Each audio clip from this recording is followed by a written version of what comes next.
छत्रपती संभाजीनगर शहराचं वैभव आणि प्रत्येक शहरवासियांसाठी अस्मितेचा विषय असलेल्या क्रांती चौकातील छत्रपती शिवाजी महाराजांचा पुतळा परिसरात सध्या शिवजयंतीच्या पार्श्वभूमीवर मोठी लगबग ही बघायला मिळते।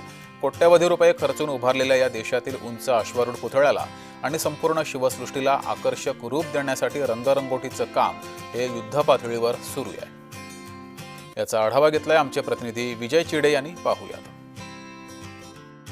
शिवजयंती अवघ्या काही दिवसावरती आलेली आहे, त्यामुळे देशभरामध्ये शिवजयंतीची तयारी जोरात झाल्याची पाहायला मिळत आहे। मी सध्या छत्रपती संभाजीनगरच्या क्रांती चौक या ठिकाणी जर पाहिलं तर छत्रपती शिवाजी महाराजांचा पुतळा उभारण्यात आलेला आहे। कोट्यवधी रुपये खर्च करून हा पुतळा जो आहे तो या ठिकाणी उभारण्यात आलेला आहे आणि या शिवजयंतीच्या निमित्त आता याच पुतळ्याची जी आहे ती रंगरंगोटी या ठिकाणी सुरू आहे।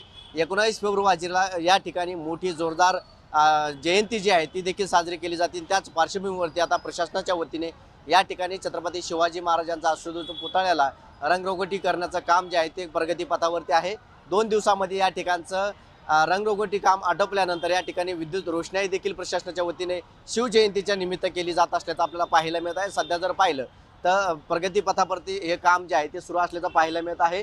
राज्यातच नव्हे तर देशभरामध्ये छत्रपती शिवाजी महाराजांची जयंती जी आहे ती नागरिक उत्सवामध्ये साजरा करत असतात। त्याच पार्श्वभूमीवरती प्रशासनाकडून देखील आता चांगली खबरदारी देखील घेतल्याची पाहायला मिळत आहे। कॅमेरा पर्सन संतोष सिरसाटसह विजय चिडे, छत्रपती संभाजीनगर।